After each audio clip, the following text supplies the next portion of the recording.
Le retour dans l'Africa Newsroom, nos éditorialistes Jean-Marie Bitomo, Samuel Gembok et Jean-François Kandji-Kombe sont toujours avec nous. Et tout de suite, c'est le dossier du jour.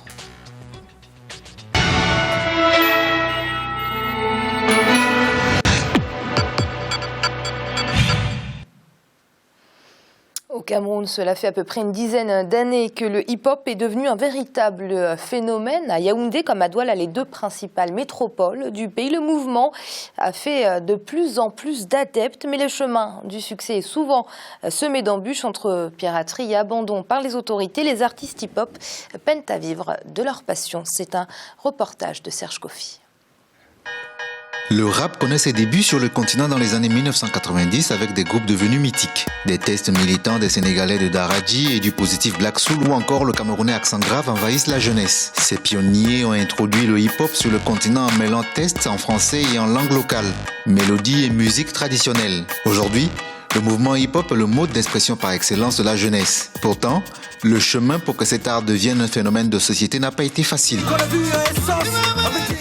Au Cameroun, dans les années 90, les producteurs étaient réticents au financement des artistes rappeurs. Pour eux, financer ce type de musique représente un risque, ce qui explique du moins la rareté des produits rap made in Cameroun sur le marché discographique national. Faut pas oublier qu'au Cameroun, jusqu'en 2000, on ne passait pas en radio, on ne passait pas en télé. Jusqu'au milieu des années 90, on a travaillé dans la plupart des studios existants entre guillemets du Cameroun, où on avait affaire à nos aînés qui nous disaient ouais, moi je sors du conservatoire, moi je suis un G-son de blabla, de machin, avec tout le respect que j'ai pour eux, mais toutes les maquettes qu'on a eu à envoyer à ces époques entre 93 et 96, on recevait les mêmes critiques. Ouais, le son il est pas bon, l'album est mal mixé, l'album est mal masterisé. Alors peut-être c'est de la folie, parce que pour faire ce que nous faisons, en réalité on est des fous quelque part. Le rap camerounais a su grandir dans cette adversité en imposant une identité africaine et un regard tourné vers les États-Unis où le hip-hop est né. Le style bling-bling et matérialiste des États-Unis est mis de côté au profit d'une quête permanente d'authenticité. Aujourd'hui, le Cameroun, au niveau national, n'a plus peur de montrer ce qu'elle a dans le ventre. Les textes ont changé, le ton des textes ont changé, l'argot a changé, on est revenu sur nous-mêmes, les patois et le slang local est revenu et a été révalorisé. Il y a une espèce de réveil au sein de cette communauté urbaine. C'est vraiment un moment où la conscience d'être camerounais, d'être africain, a pris le dessus sur l'envie d'être comme celui qu'on n'est pas. Dans le prolongement du hip-hop camerounais va naître des artistes comme Jovi. En 2015, il connaît un succès dans son pays. Le rappeur du label New Bell Music explique son succès par sa volonté d'exprimer des émotions dans n'importe quelle langue du Cameroun afin de promouvoir son authenticité, son originalité et rejeter le tribalisme. Je suis Bamenda et puis quoi? Et puis quoi? Tu as mon macabo et puis quoi? Autre succès du hip-hop camerounais à l'international, Stanley Eno.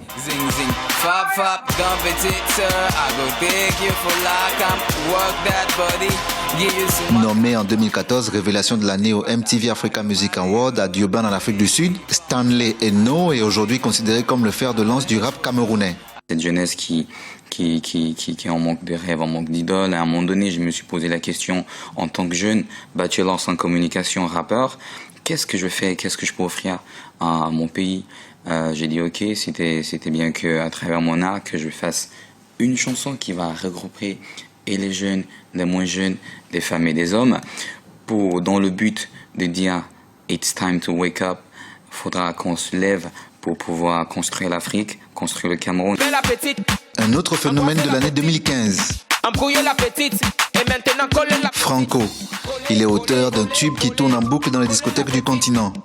Coller la petite, son tube est un vrai succès à 11 millions de vues sur YouTube. Dans un pays où les droits d'auteur sont mal répartis et l'appui des autorités limité, les revenus des artistes ne sont pas toujours proportionnels à leur succès. Localement, les mêmes problèmes qu'on voyait en 2000 sont revenus parce que, en fait, les promoteurs de spectacles n'ont jamais changé. C'est j'investis, si je peux me faire de l'argent sur ton dos, je me ferai le maximum. Si possible, en te rabaissant et en te faisant comprendre que tu as besoin de moi pour ta visibilité. C'est pour ça que je dis qu'il y a eu une sérieuse évolution et une sérieuse régression.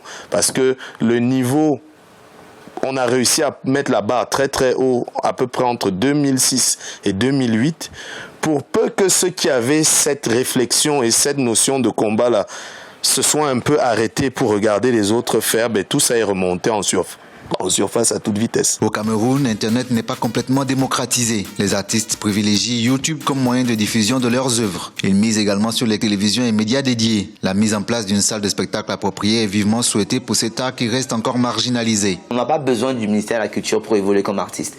On a besoin certes d'un appui institutionnel, mais on a surtout besoin de l'infrastructure.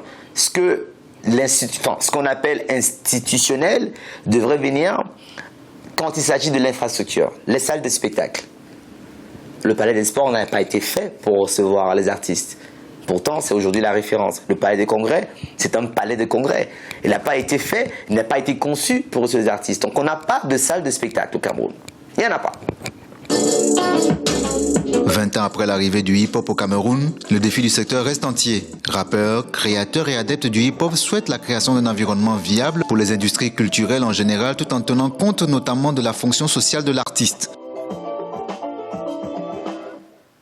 Jean-Marie, quel état des lieux de la musique urbaine au Cameroun dressez-vous? Pensez-vous que c'est un segment culturel qui a connu une bonne évolution?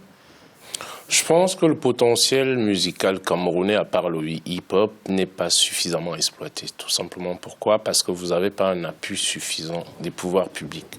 Tout simplement pourquoi? Parce que pour nous en Afrique, nous considérons que la musique, nous oublions surtout que la musique fait partie de notre histoire, c'est notre culture. Donc, depuis des années au Cameroun, les mouvements musicaux, les différents mouvements musicaux qui naissent n'ont pas une infrastructure suffisante pour pouvoir s'exprimer localement. Donc l'État devrait mettre en place, c'est-à-dire depuis pratiquement 2 décennies, vous avez le Cameroun qui va d'errement en errement. Vous avez l'organisme qui est censé gérer par exemple les droits des auteurs au Cameroun qui est à couteau tiré. Les artistes, entre eux, ils n'arrivent pas à trouver une stratégie commune pour pouvoir faire progresser leur art, qui est la musique. Donc, on se concentre sur des querelles des chapelles, des querelles d'écoles, des querelles... On regarde tout simplement le retour sur investissement immédiat, alors que la musique, le hip-hop, dans tout le monde entier, tous les grands mouvements sociaux que nous avons vus dans le monde entier ont été initiés par les jeunes à travers la musique principalement. Quand ça ne sort pas des universités, ça sort des bas-fonds, des quartiers de nos pays en Afrique.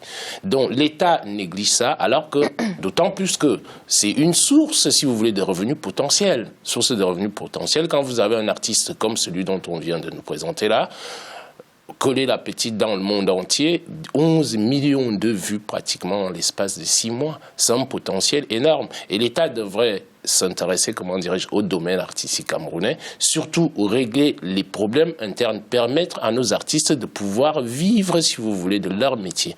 Mais malheureusement, sur place, vous vous retrouvez avec des mafias qui sont pratiquement organisées pour piller ces artistes-là et les arrêter net dans la progression de ce qu'ils font. Donc, je trouve ça dommageable qu'en Afrique, qu'on ne puisse pas suivre un mouvement comme celui-là qui est né il y a à peu près 20 ans. Il fallait mettre en place des structures pour favoriser la musique. Il fut une époque au Cameroun où vous avez des écoles de danse, vous avez des écoles de musique, et tout ça, si vous voulez, est tombé en délabrement. Et personne ne s'en occupe, alors que ça fait partie, de notre culture, de notre histoire. Et il est temps que les autorités se rendent compte que la culture camerounaise, le Cameroun a quand même sorti un Manu Dibango dans le monde entier. Et à partir de là, des gens comme Manu, de temps en temps je le côtoie, ils sont complètement découragés par rapport aux politiques qui sont mises en place au Cameroun concernant le domaine de la culture. Alors que quand vous avez des ambassadeurs comme celui-là, et qu'au Cameroun, il vous dit, il n'y a rien qui marche chez moi au Cameroun. C'est dommageable, non seulement pour le Cameroun, pour la région et pour l'Afrique. Quand vous voyez que quelqu'un comme Manu Dibango, il a commencé il y a des décennies, Mais sa musique est restée vivante. Vous allez aux États-Unis, quand Michael Jackson était à son summum, il a repris, si vous voulez, les bases musicales de ce que Manu Dibango avait fait. Et nous, au Cameroun, on néglige, si vous voulez, cet art-là. Et je trouve ça vraiment dommageable. Oui, Samuel, on l'a beaucoup répété autour de ce plateau. La culture, c'est un peu le parent pauvre des budgets de nos États africains. Et ça l'est d'autant plus avec le rap, puisque le mouvement hip-hop et le rap, plus précisément, ne pâtit pas forcément d'une bonne image et d'une bonne réputation. Oui, je pense que le secteur de la culture est en crise dans plusieurs pays, mais il ne faut pas mettre tout le monde dans le même paquet. Je pense qu'il y a des pays qui sortent du lot, il y a des pays qui ont identifié le secteur culturel comme étant un poumon économique du pays. On peut faire allusion ici à Nollywood, au Nigeria, qui enregistre des succès dans le monde. Je pense qu'au Cameroun particulièrement, on a rencontrer des problèmes à la fois au niveau politique, au niveau institutionnel, mais aussi au niveau de la reconnaissance des talents. Jean-Marie a cité quelques noms. Je pense que l'un des problèmes du Cameroun, c'est de reconnaître la valeur des artistes et de protéger l'œuvre des artistes. La problématique principale qui gangrène le secteur culturel au Cameroun, c'est la problématique des droits d'auteur. Et je pense que le fait que le nouveau ministre, le professeur Narcisse Moilé-Kombi soit nommé comme ministre de la Culture. C'est quelqu'un qui connaît parfaitement ces questions, c'est un homme de culture, un professeur agrégé de droit. Je pense qu'il pourra bien structurer et normaliser ce secteur. Oui, Jean-François, l'industrie de la musique urbaine et plus généralement de la culture souffre du manque de financement de nos États, malgré quelques exceptions que nous a cité Samuel. On en arrive à une situation où beaucoup de talents, du coup, ne parviennent pas à émerger parce qu'elles n'arrivent pas à financer leur propre développement. Oui, vous avez raison, Amira, il n'y a pas dans pratiquement tous les pays africains, il n'y a pas de ligne de financement particulier pour les artistes. Mais en même temps, est-ce que c'est le destin de l'État que de financer, en tout cas de subventionner les arts, surtout en Afrique? Il faut faire attention. Il se trouve quand même que depuis l'indépendance des pays africains, nous avons assisté à un subventionnement à plein d'un certain nombre de groupes. Dans tous les pays, c'était l'époque des chantres du père de la nation. Vous aviez dans chaque pays des groupes qui étaient financés au Congo démocratique, les grands groupes sur lesquels nos parents ont dansé, Franco, Taboulé, etc., avaient cette fonction-là aussi et avaient à leur disposition du coup un certain nombre d'infrastructures, de matériel, etc. C'était vrai dans l'Afrique centrale d'une façon générale, mais aussi en Afrique de l'Ouest. Donc il faut faire attention à cette question-là du financement par l'État. Je crois vraiment qu'il faut plutôt parler d'investissement de l'État dans la culture. L'investissement, c'est la mise en place d'infrastructures qui vont pouvoir être exploitées, y compris contre rémunération, pourquoi pas, mais la mise en place d'infrastructures qui sont à la disposition des artistes, musiciens ou cinéastes ou troupes théâtrales pour qu'ils puissent s'exprimer. Et il y a un élément que Samuel a évoqué tout à l'heure, la protection des droits. La protection des droits, ça, c'est quasiment général en Afrique, nous ne savons pas faire.